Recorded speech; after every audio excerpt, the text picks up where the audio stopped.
Dobrodošli, otroci! Ponovno pozdravljeni na mojem knjižnem kotičku. Danes sem za vas izbrala posebno pravljico in sicer gre za slovensko ljudsko pravljico z naslovom Zlata ptica. Predlagam, da se udobno namestimo in prisluhnemo tej čudoviti pravljici. Zlata ptica. Neki kralj je imel na svojem vrtu prelepo jablano. Rodila je zlata jabolka, ki pa nikoli niso dozorela, kajti vsako jutro je eno manjkalo. Kralj je postavil pred jablano stražo. Noč in dan je stražila, da bi zasačila tatu. A kraljevi vojaki so se že branili hoditi na stražo, saj niso mogli ujeti tistega, ki je hodil po jabolka.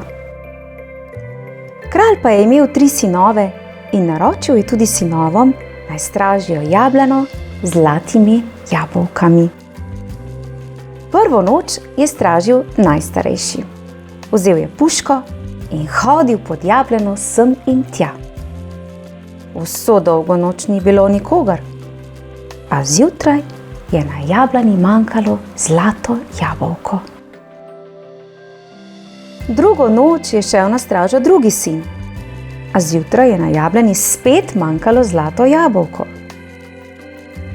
Tretjo noč pa je šel na stražo tretji, najmlajši sin.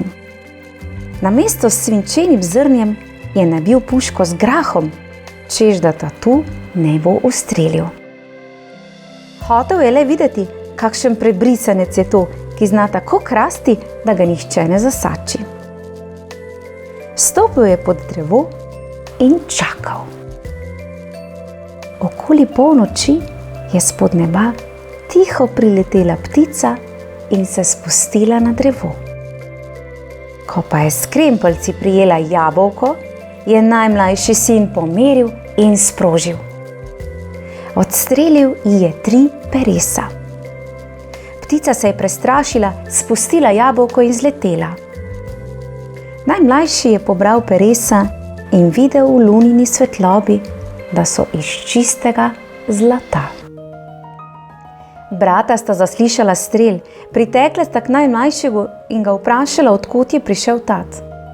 On jima je odgovoril: Gledala bi, pa bi ga videla. Nato je odšel k očetu in mu pokazal peresa. In ker so bila zlata, je oče kralj pomislil: Kako lepa mora biti šele ptica, ki ima taka peresa. Rad bi imel zlato ptico, pa je dejal na glas: Kdor mi ulovi in prinese zlato ptico, bo kralj. Najstarejšega brata je kraljestvo zelo mikalo. Vzel je konja, popotno brašno in puško ter šel v gozd iskat zlato ptico.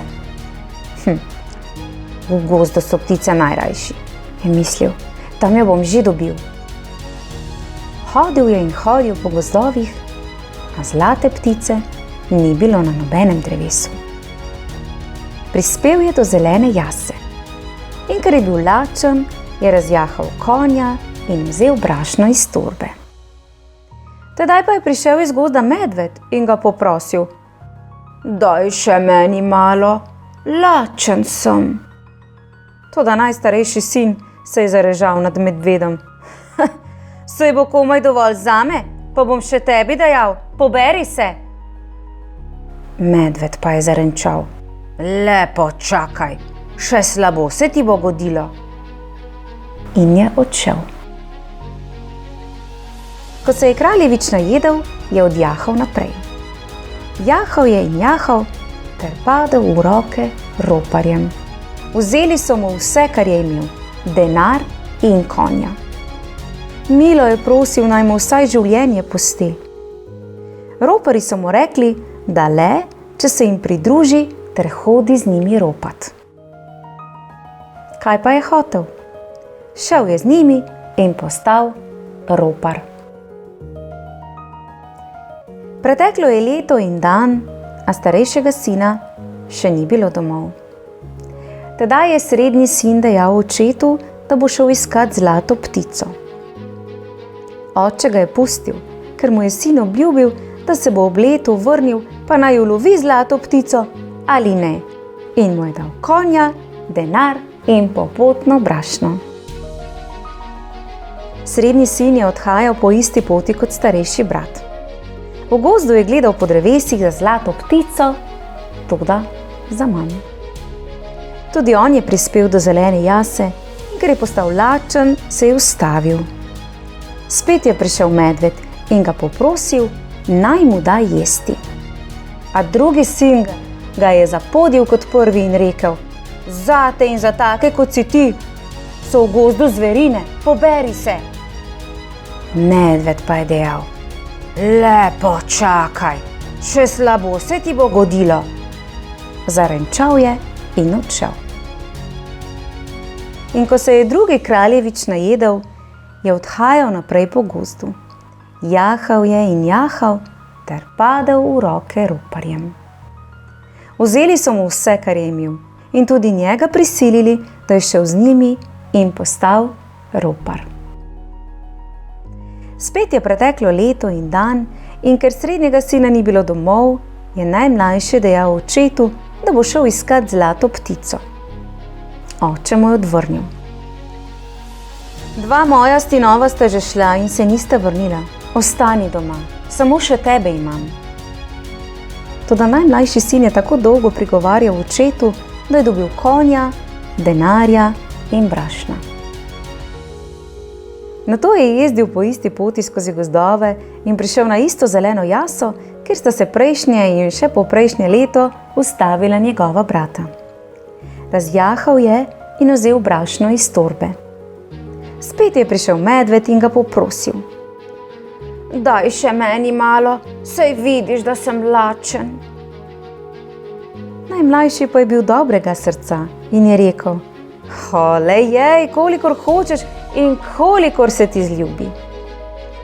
Medved je jedel in jedel, pa še kar ni bil sit.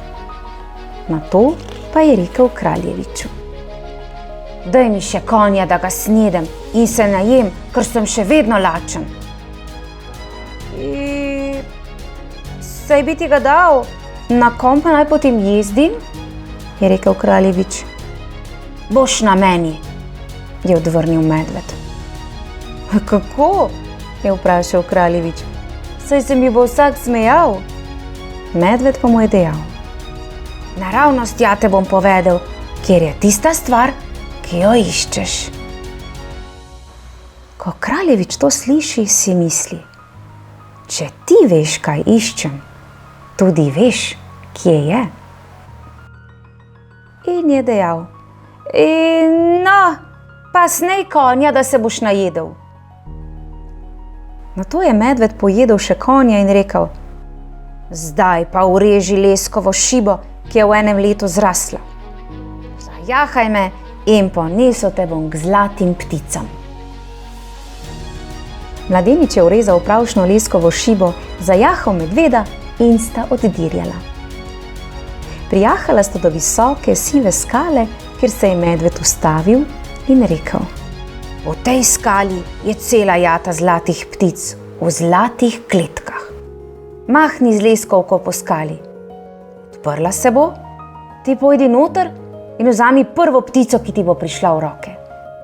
Toda nikar ne izbiraj, da se ne zbode stražniki in te ne ujamejo. Kraljevič je stopil z medveda, mahnil z leskovko po skali in odprla se je. Na obeh straneh so po skalnih stenah visele zlate kletke z zlatimi pticami.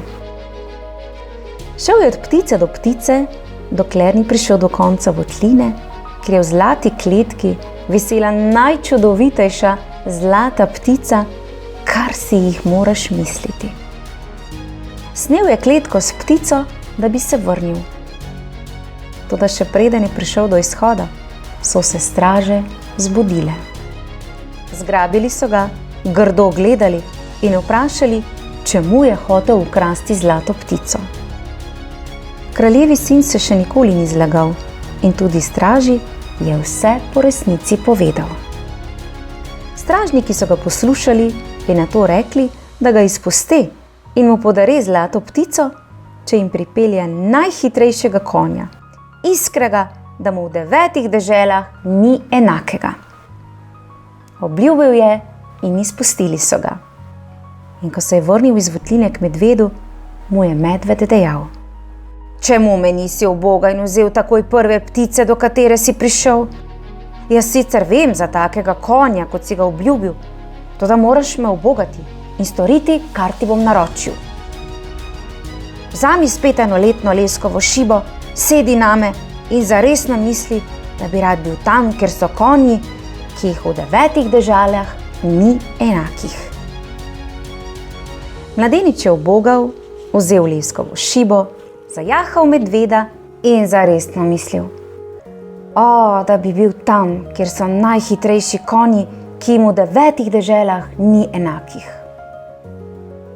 In komaj je to pomislil, že sta bila pred visoko skalo s sivim mahom obraslo. Medved mu je dejal: Mahni s šibo po skali in odprla se bo. V skalni votlini je velika čreda konj.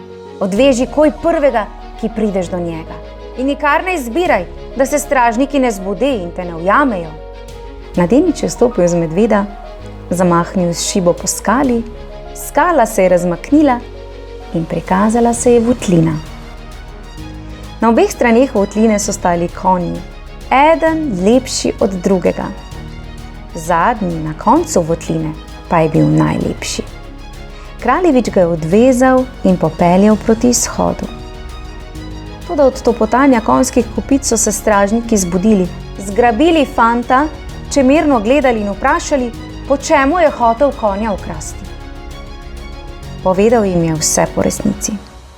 Poslušali so ga in mu obljubili, da ga pusti, če jim pripelje morsko deklico. Mladenič jim je deklico obljubil in odšel iz votline konj. Ko pa je prišel do medveda, ga je kosmatinec uštel. Saj sem ti povedal, kako moraš ravnati. Čemu me nisi ubogal? Vem pa, kje in kako boš dobil morsko deklico. Nedaleč od tod se širi morska obala. Pojdi v mesto in nakupi vsakovrstnega sejemskega blaga. Z njim se podaj na morsko obalo in tam prodajaj. Prišle bodo 3 morske deklice. Kupčuj pa samo s tisto, ki ti bo najbolj všeč. In ko bo nakupila in hotela že oditi, naj ti za dobro srečo seže v roko. Takrat si zaresno zamisli, da bi rad bil pri konjih in ročno boš tam, kjer si želiš. Kraljevič je razjahal medveda, se poslovil in šel. Hodil je in hodil, da je prišel do mesta ob morju. Tu je nakupil vsakovrstnega blaga, pa šel na obalo in ga tam razložil na prodaj. Prišle so 3 morske deklice, ena lepša od druge, a kupčeval je le s tisto, ki se mu je zdela najlepša. In ko je deklica nakupila, kar si je želela, jo je mladenič prosil, naj mu seže v roko za dobro srečo. Segla mu je v roko, on pa si je mislil, da bi zdajle bil pri konjih. Kakor bi trenil z očmi, je bil mladenič z morsko deklico pri konjih. Stražarji so mu dali obljubljenega konja in vsi zamaknjeno strmeli v morsko deklico, ki se je niso mogli nagledati. Mladenič je zajahal konja. Preden pa je odjezdil, je segal deklici v roko za slovo in si mislil, da bi bil zdajle tam, kjer so zlate ptice. In kot bi trenil z očmi, so bili pri zlatih pticah. On, morska deklica in konj. Stražarji zlatih ptic so veselo ogledovali ognjevitega konja in kraljeviču ročno prinesli najlepšo zlato ptico v zlati kletki, ko še s konja ni stopil. Brž je prijel deklico za roko in si mislil, da bi bil zdajle pri medvedu.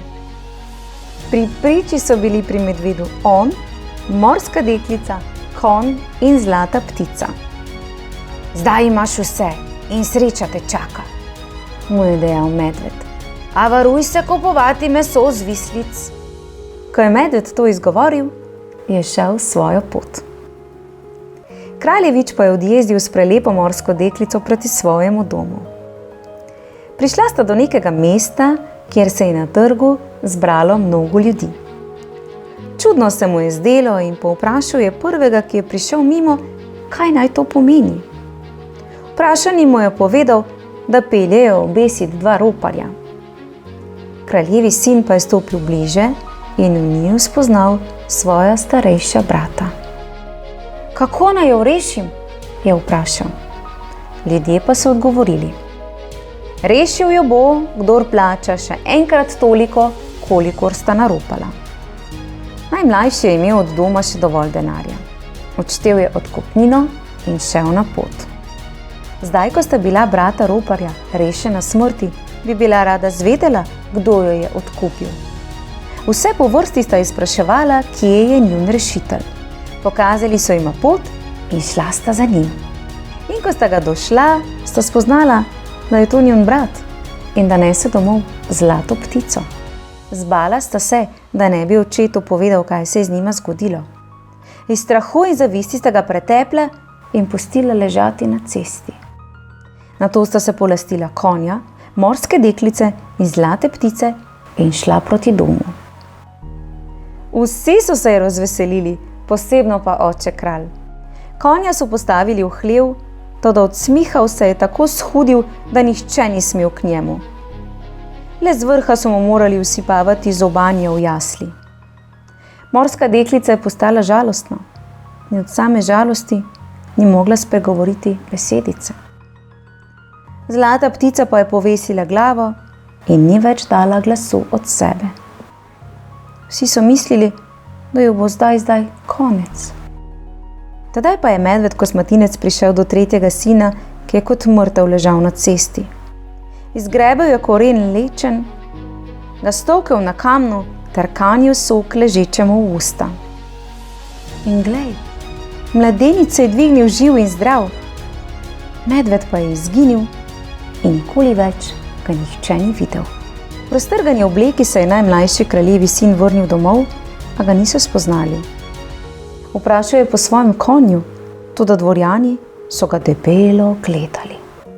Nato so mu pokazali hudega konja v hlevu in povedali, da nihče ne sme v njegovo bližino. On pa je šel k njemu.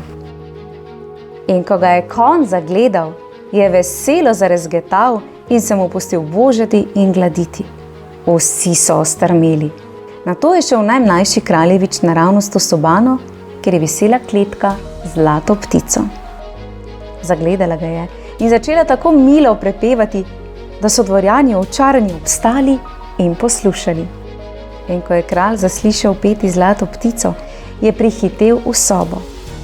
Pritekla pa je tudi morska deklica. Zagledala je mladeniča, razpela bele ročice, pohitela k njemu in ga objela. Zdaj šele je oče kralj spoznal svojega sina. Starejša brata sta od strahu pobegnila iz gradu neznano kam. Mlajši pa je dobil kraljestvo in se oženil z lepo morsko deklico. Dolgo in srečno sta živela na grajskem vrtu, pa jima je jablana vsako leto rodila zlata jabolka in milo jima je prepevala zlata ptica. Čudovita pravljica, za res lepim koncem, a ne? Tako, dragi otroci, če vam je bila všeč današnja pravljica Zlata ptica, potem predlagam, da se prijavite na moj knjižni kotiček in prisluhnete še kakšni pravljici, ki jo bom vsakodnevno pripravila za vas. Do takrat pa, čau, čau, adijo!